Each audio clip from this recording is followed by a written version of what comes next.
Hai, Assalamualaikum dan salam sejahtera buat semua. Alhamdulillah, hari ini kita bersama-sama sekali lagi dalam sesi FB Live ya, bersama saya Dr. Nuriyaki Muhammad Isa, pakar perunding perubatan dan paru-paru daripada Sunway Medical Center, Velocity ya. Jadi hari ini adalah hari Isnin ya, 17 hari bulan Ogos 2020 ya. Jadi hari ini kita akan membincangkan mengenai topik adakah asma anda terkawal ataupun tidak ya, dan bagaimana untuk kita mengetahuinya, bagaimana untuk anda mengetahui bahawa asma anda itu terkawal atau tidak ya. Waalaikumsalam Izan Eric, Puan Izan Eric. Terima kasih kerana bersama-sama kita ya Puan Izan ya, salah seorang top fan ya.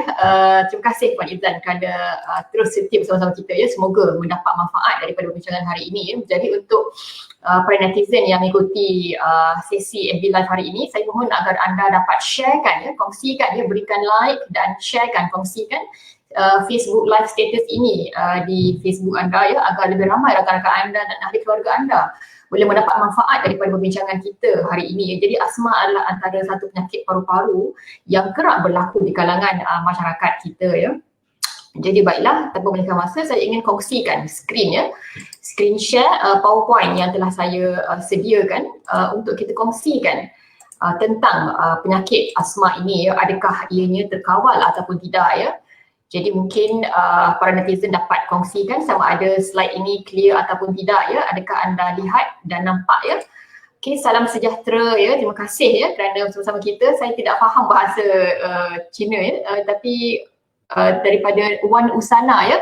Terima kasih kerana bersama-sama kita. Baiklah, saya akan teruskan kepada presentation kita hari ini ya. Okey, jadi baiklah ya.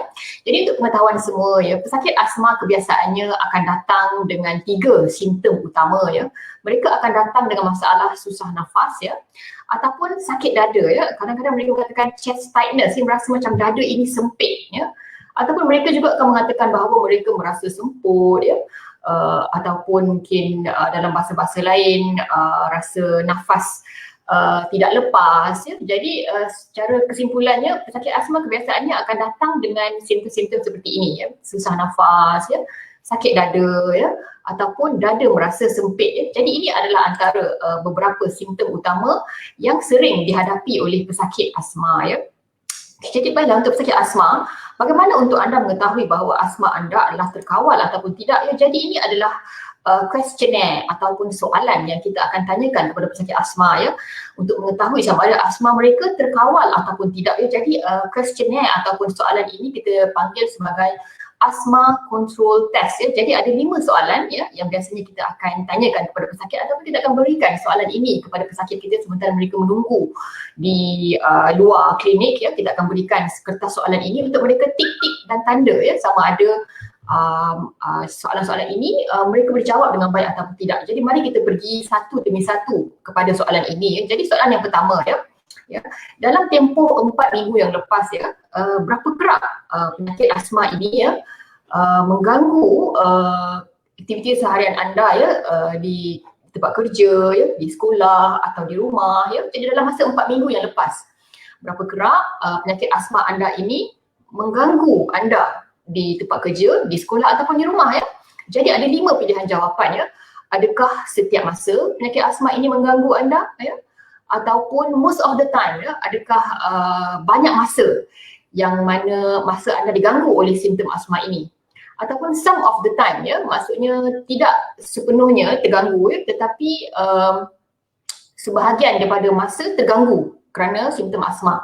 A little of the time ataupun kadang-kadang je penyakit asma ni mengganggu kerja ataupun mengganggu aktiviti di sekolah ya, atau mengganggu aktiviti di rumah kadang-kadang ya, ataupun not at all ya, tidak terganggu langsung dengan simptom asma ya. Jadi ini adalah kita melihat bagaimana sepanjang 4 minggu yang lepas penyakit asma ataupun simptom asma anda mengganggu anda daripada melakukan kerja-kerja seharian anda, sama ada di tempat kerja, di sekolah ataupun di rumah. Jadi anda perlu menjawab ya, sama ada 1 markah, 2 markah, 3 markah, 4 markah atau 5 markah, dan anda letakkan markah anda di tempat ini, di ruang scoring itu.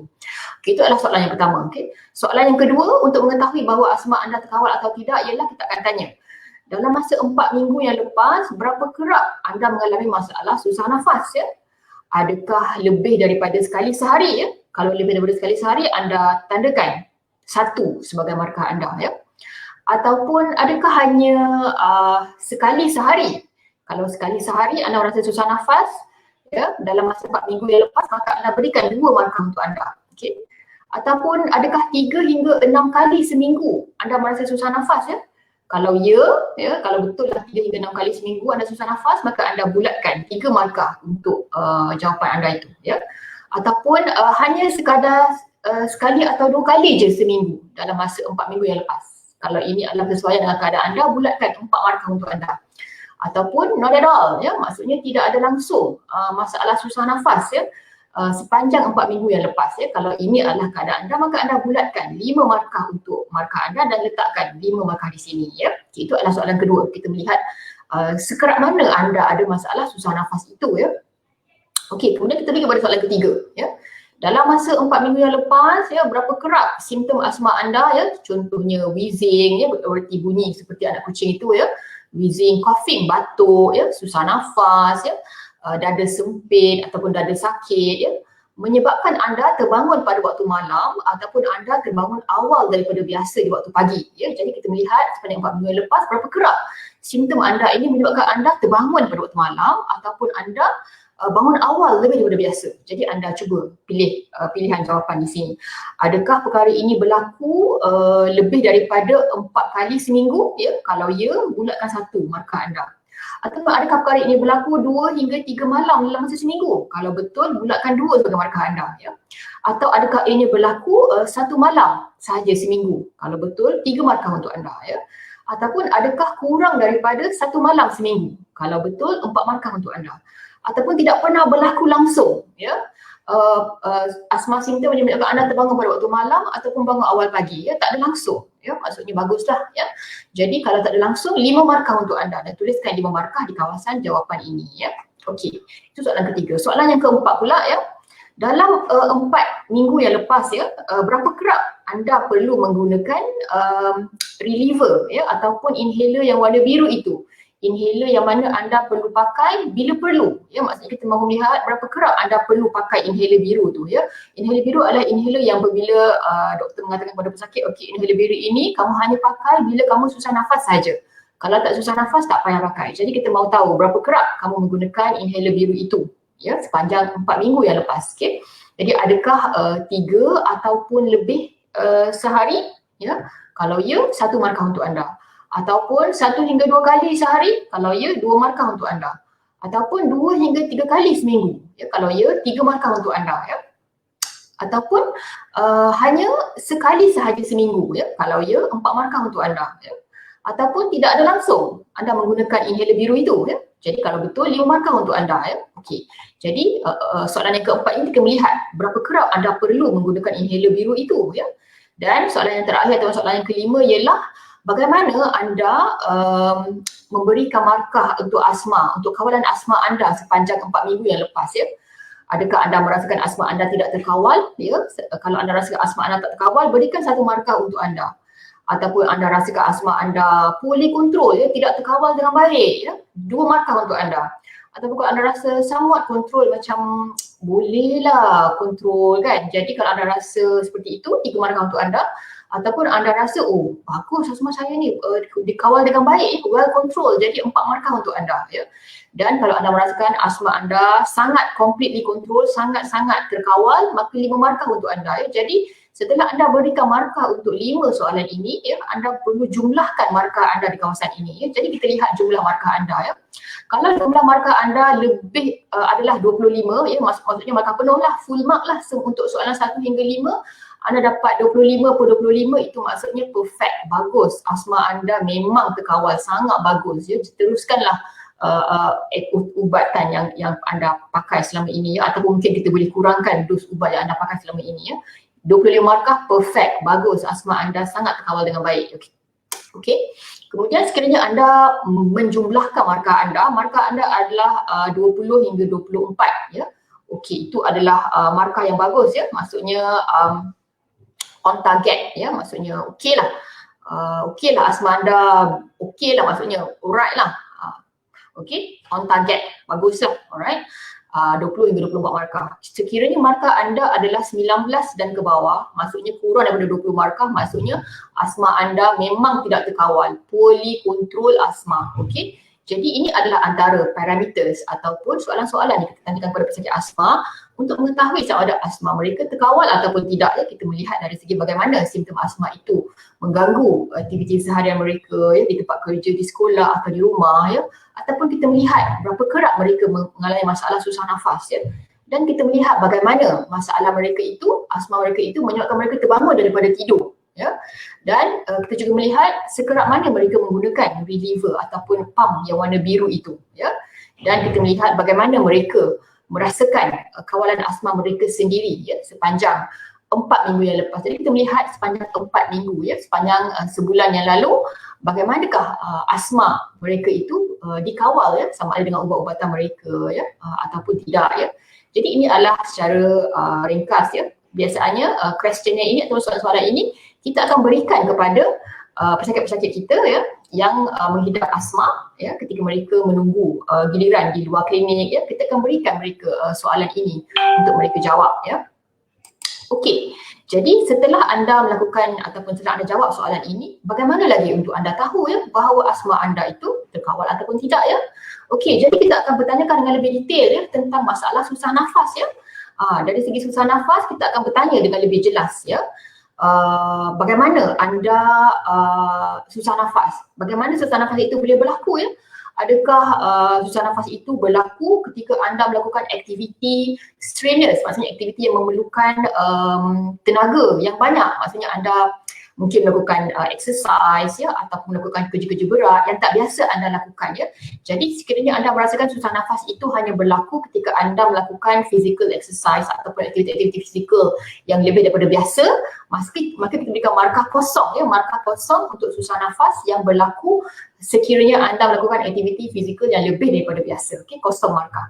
Okey, sekiranya susah nafas anda itu berlaku ketika anda berjalan ataupun berlari secara laju ya di ruangan ataupun jalan yang level, yang flat, maksudnya jalan yang biasalah ya. Sekiranya anda susah nafas ketika berlari ataupun berjalan dengan laju di atas jalan yang biasa, ataupun ketika berjalan menaiki bukit ya, slide hill ya, ketika itu anda merasa susah nafas, maka kita akan berikan satu markah untuk anda ketika itu ya. Okey. Tetapi sekiranya anda hanya berjalan ya seperti biasa ya, dan anda susah nafas ya, dan kemudian anda terpaksa berjalan lebih perlahan daripada orang-orang yang sebaya dengan anda ya, anda berjalan dengan classmate anda contohnya, atau anda berjalan dengan office mate anda yang sama umur ya, tetapi office mate anda itu boleh berjalan lebih laju daripada anda dan anda tak boleh nak follow dia, kerana kalau anda cuba follow dia dengan jalan selaju dia, anda akan rasa susah nafas ya. Jadi kita akan berikan markah 2 di situ. Berarti anda perlu berjalan lebih perlahan daripada orang yang sama umur dengan anda. Sekiranya anda cuba untuk jalan sama, anda akan susah nafas. Jadi markah anda ketika itu adalah 2 markah untuk kita skorkan masalah susah nafas anda ya. Dan sekiranya anda melalui masalah susah nafas ya, ketika berjalan beberapa minit ya di atas jalan yang rata ya, lebih kurang dalam 90 meter macam itu, sekiranya anda berjalan seperti biasa selama 90 meter selama beberapa minit ya, anda sudah susah nafas ya. Jadi itu bererti masalah susah nafas anda markahnya adalah 3 ya. Okey, dan kemudian sekiranya anda nak keluar rumah pun susah nafas ya, ataupun ketika nak pakai baju ataupun nak buka baju pun susah nafas, maksudnya 4 lah markah anda. Jadi semakin banyak markah anda, semakin teruklah simptom susah nafas anda itu ya. Jadi ini adalah bagaimana kita ingin mengetahui betapa seriusnya masalah susah nafas anda itu ya. Jadi ketika anda berjumpa dengan doktor ya, anda perlu ceritakan ya bagaimana keadaan susah nafas anda ya. Adakah susah nafas itu hanya berlaku ketika anda melakukan aktiviti fizikal yang lebih daripada biasa ya. Kalau itu maksudnya tak teruk lah, maksudnya kosong lah markahnya, maksudnya orang biasa pun memang macam tu lah. Okay. Tetapi sekiranya anda rasa susah nafas ketika berjalan laju sikit ya, ataupun ketika nak naik tangga ya, bererti kemungkinan anda ada sedikit masalah di situ ya, markah anda sudah menjadi 1 ya. Dan kemungkinan jika anda berjalan lebih perlahan daripada kawan-kawan seumur dengan anda ya, maksudnya susah nafas anda sudah menjadi sedikit serius, 2 markah untuk susah nafas anda ya. Okey, dan 3 markah dan 4 markah. Jadi ini adalah bagaimana kita menganggap ataupun mengira ataupun mengetahui betapa seriusnya masalah susah nafas anda itu ya. Okey, baiklah, ada soalan daripada Princess Nur Syafiqah ya. kalau mudah bernafas tapi selalu sakit dada sebelah kiri, disebabkan apa ya doktor? Okey, Princess Nur Syafiqah ya. Sukar untuk kita memberi jawapan apakah diagnosis, apakah punca berdasarkan simptom yang ringkas seperti ini ya. Maksudnya sakit dada sebelah kiri. Jadi sakit dada sebelah kiri itu ada banyak puncanya ya. Jadi bila kita cakap mengenai sakit dada ya, kebiasaannya puncanya kemungkinan ada masalah di paru-paru, kemungkinan ada masalah di jantung, kemungkinan ada masalah di otot ya. Jadi ada banyak kemungkinan, jadi kita perlu bertanya dengan lebih lanjut, kita perlu memeriksa, kita perlu melakukan ujian-ujian sebelum mengetahui apakah punca yang menyebabkan simptom sakit dada sebelah kiri itu berlaku ya. Saya akan sentuh dengan lebih detail sebentar lagi tentang simptom sakit dada ini ya. Okey, waalaikumsalam Hajah Kam, terima kasih kerana bersama-sama kita ya Hajah Kam. Ya, salah seorang daripada top fan ataupun rakan-rakan yang sering bersama-sama kita ya. Daripada Puan Faridah Edah, mudah bernafas tapi bila waktu tidur malam nafas berbunyi. Okey, jadi nafas berbunyi ya. Jadi kita perlu tahu dengan lebih jelas apakah maksud nafas berbunyi itu ya.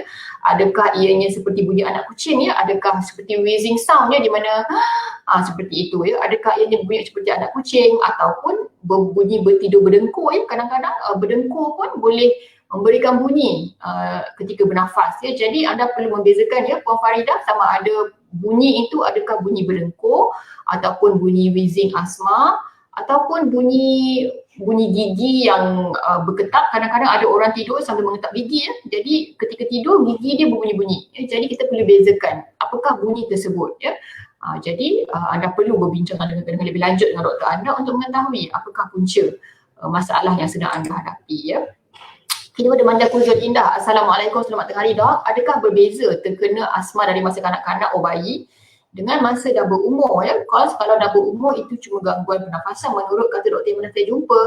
Okey, baiklah ya, perbezaan asma dari masa kanak-kanak atau bayi dengan masa ketika dah berumur. Jadi sebenarnya seperti yang saya ceritakan sebentar tadi ya, simptom asma itu kebiasaannya adalah susah nafas dan juga merasa dada sempit ataupun sakit dada ataupun chest tightness ya.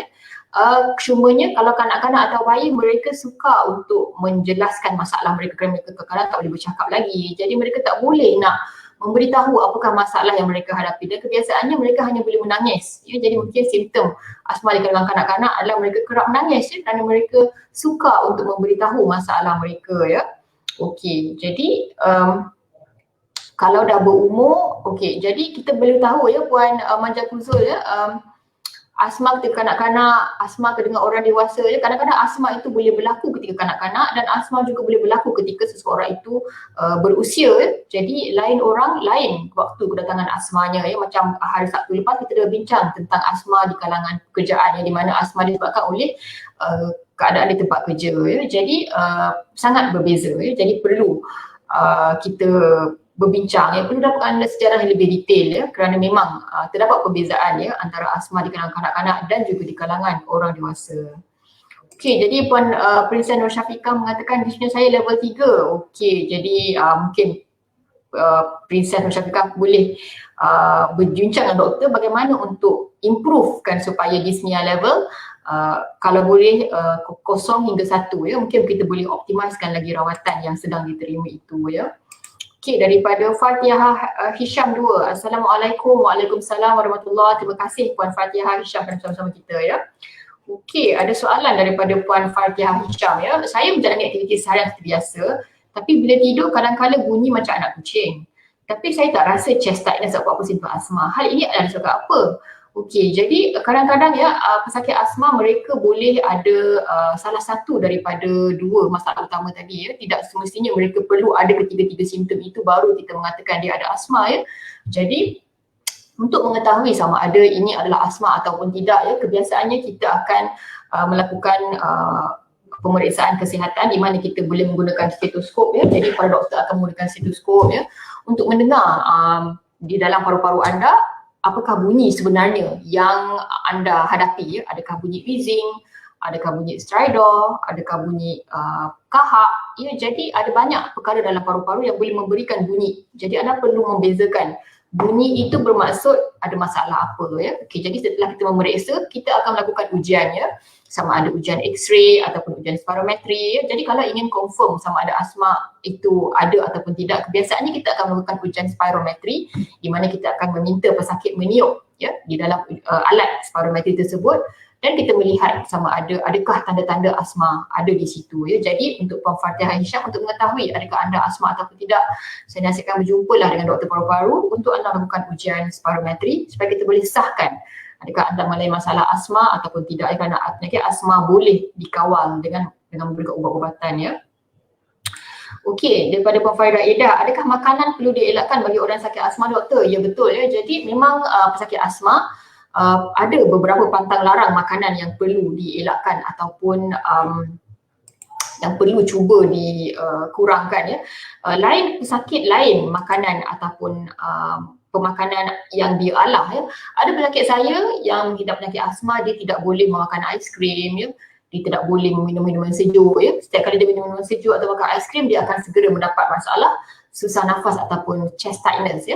Ada juga pesakit yang tidak boleh makan orange, makan limau, makan anggur. Dia kata bila dia makan orange ataupun anggur je, dia akan ada masalah susah nafas. Ada pula pesakit yang tidak boleh terkena dengan cuaca panas. Jadi lain orang, lain dia punya alahan dia. Lain pesakit asma, lain alahan dia. Jadi anda perlu faham keadaan situasi diri anda. Apakah perkara yang anda alah, apakah makanan yang anda tidak boleh makan. Tapi secara umumnya kebanyakan pesakit asma, mereka perlu mengelakkan makanan yang sejuk, minuman yang sejuk. Kerana asma adalah satu keadaan di mana saluran paru-paru anda menjadi sangat sensitif. Dan apabila mereka terdedah kepada alahan, salurannya akan menjadi sempit, seterusnya mengakibatkan kesukaran bernafas dan juga mendatangkan bunyi-bunyi yang kita panggil wheezing sound. Okey, saya ingin kongsikan lagi slide saya yang seterusnya. Okey, ini adalah tanda-tanda kecemasan ketika susah nafas. Bagaimana anda perlu tahu bila anda perlu pergi ke hospital atau sebagai red flags. Jadi anda dah susah nafas. Jadi anda tak tahu sekarang ni nak buat apa. Nak teruskan pakai inhaler ke ataupun nak pergi ke hospital. Jadi ini adalah 9 tanda-tanda 9 tanda-tanda susah nafas yang mana anda perlu pergi ke hospital dengan segera. Untuk pesakit asma, kita akan cadangkan kepada mereka sekiranya susah nafas, mereka perlu memakai inhaler yang warna biru itu. Tetapi setelah 2 ke 3 puff inhaler anda pakai, masih lagi susah nafas, segeralah pergi ke hospital. Jangan tunggu lagi. Kalau tidak, asma boleh membahayakan nyawa anda. Jadi sekiranya anda mengalami 9 daripada tanda-tanda ini, segeralah pergi ke hospital. Sekiranya anda ada pemeriksa tekanan darah di rumah ataupun home blood pressure monitoring, anda boleh check. Sekiranya tekanan anda adalah rendah, maksudnya kurang daripada 90 bawah 60, jadi ketika itu anda perlu segera ke hospital apabila anda ada masalah susah nafas. Okay, dan juga sekiranya anda merasakan nafas anda menjadi laju, anda susah nafas, lepas tu anda merasakan nafas anda menjadi laju, jadi anda boleh kira berapa kali anda bernafas selama 1 minit. Kebiasaannya orang yang biasa dia bernafas adalah antara 12 hingga 18 kali seminit. Tetapi sekiranya anda bernafas dengan laju lebih daripada 40 kali seminit, ketika itu anda perlu segera ke hospital. Jangan tunggu lagi. Okey. Dan telah berlaku perubahan mental. Ada setengah orang apabila mereka sudah susah nafas, kemudian dia mula meracau-racau, mula bercakap perkara yang pelik-pelik, yang tidak sepatutnya. Ketika itulah anda perlu segera pergi ke hospital. Sekiranya seseorang itu sudah ada susah nafas, kemudian ada perubahan dari segi mental ataupun confused, bercakap perkara yang pelik-pelik, segeralah pergi ke hospital. Itu adalah tanda-tanda kecemasan. Maksudnya kemungkinan oksigen level dalam otak anda, dalam badan anda sudah menjadi sangat rendah sehingga menyebabkan anda confused dan tidak tahu apa yang anda perkatakan. Alright. Dan kurang oksigen. Jadi untuk kebiasaannya untuk pesakit paru-paru kronik, kita akan cadangkan untuk mereka ada alat ini atau yang pulse oximeter. Kebiasaannya pesakit yang ada masalah paru-paru kronik, mereka ada alat ini, alat pulse oximeter ini. Jadi sekiranya anda ada alat ini, anda boleh lihat bagaimana alat ini boleh memberitahu berapa oksigen level dalam badan anda. Contohnya jadi oksigen level yang normal adalah lebih daripada 95%. Sekiranya oksigen anda kurang daripada 95%, maka anda perlu segera ke hospital.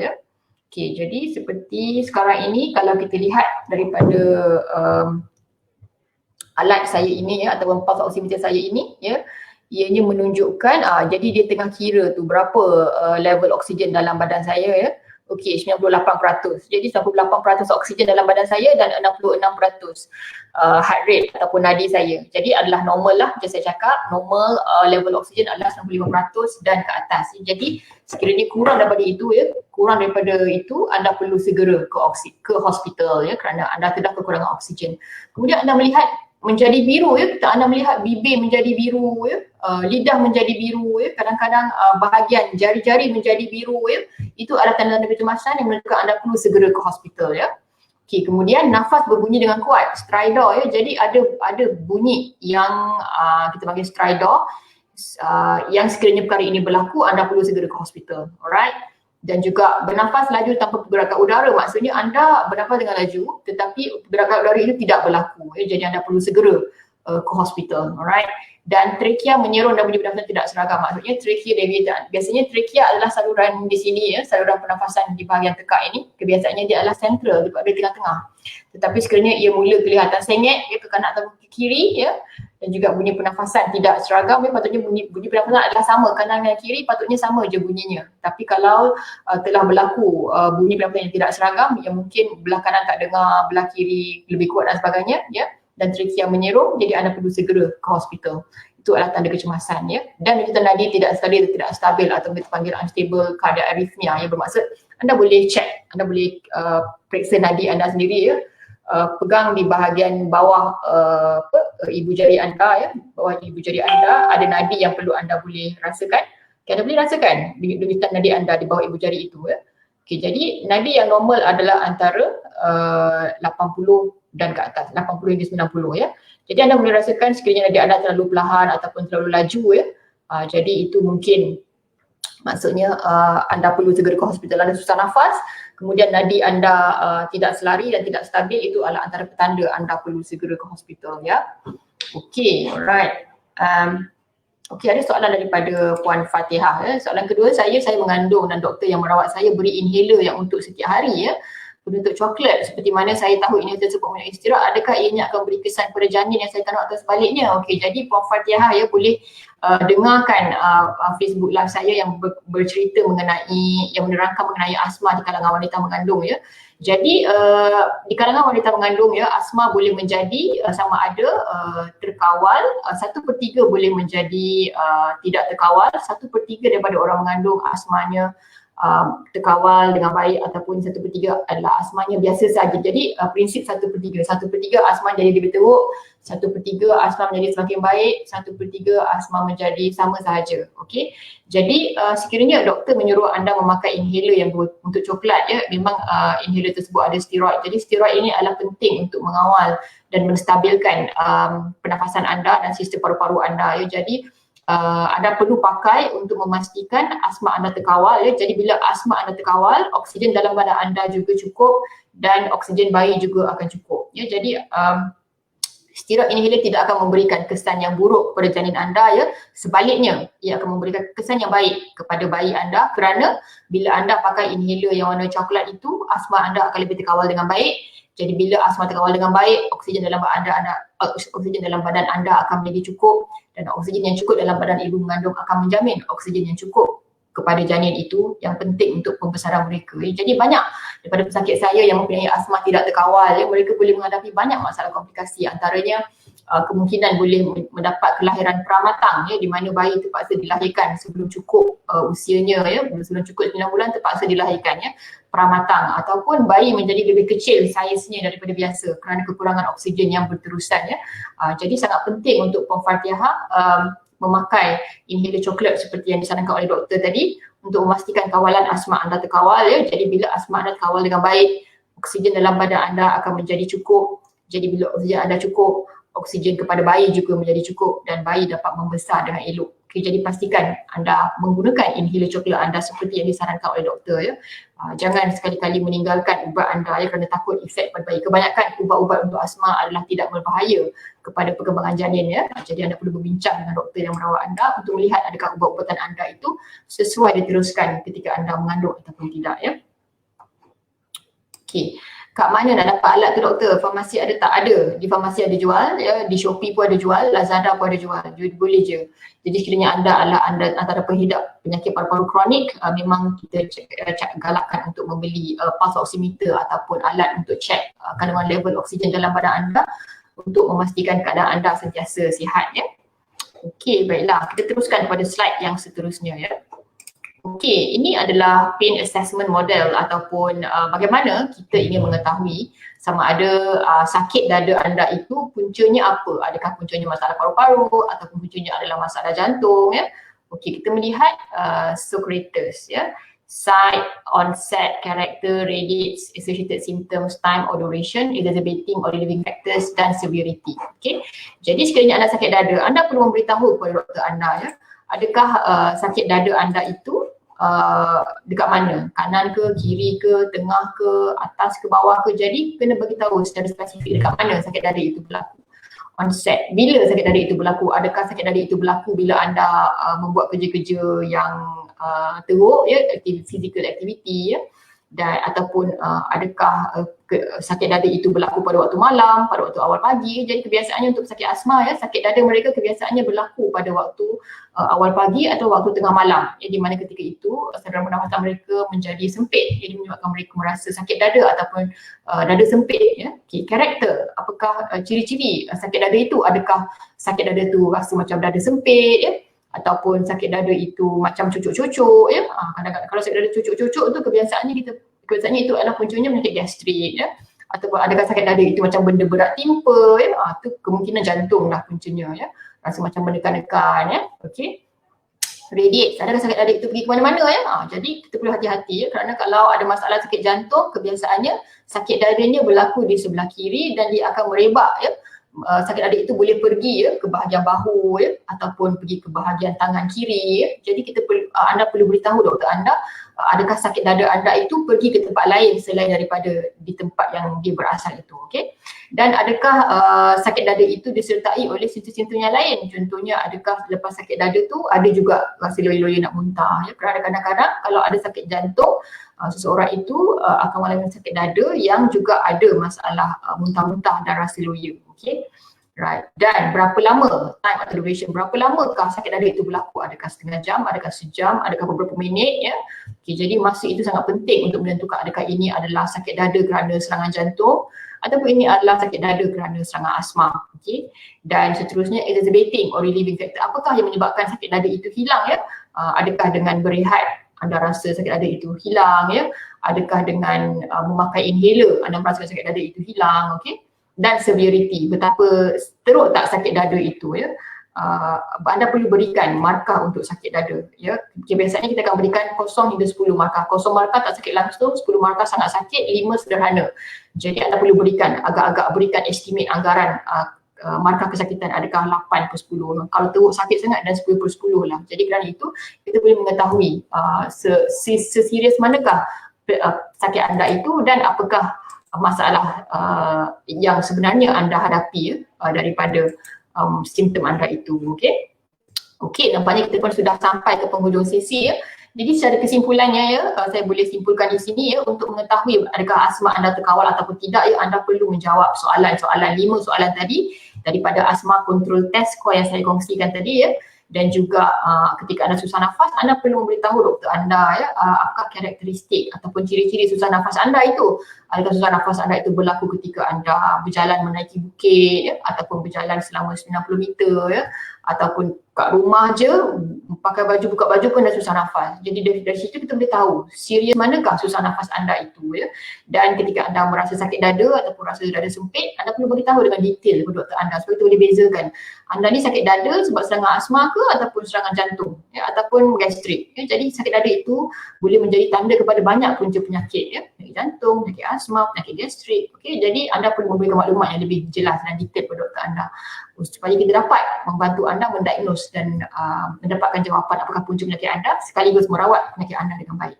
Okey, nampaknya setakat itu saja, ya. InsyaAllah esok kita akan berbincang dengan Dr. Lim Kim Piao mengenai masalah susah nafas di kalangan pesakit thyroid, ya, untuk kita tahu dengan lebih jelas apakah punca susah nafas, ya, sekiranya anda ada masalah thyroid. Okey, baiklah, saya harap anda dapat kongsikan sesi FB Live ini dengan rakan-rakan anda, ya, agar lebih ramai bermanfaat, ya. Dan kita jumpa lagi pada hari esok.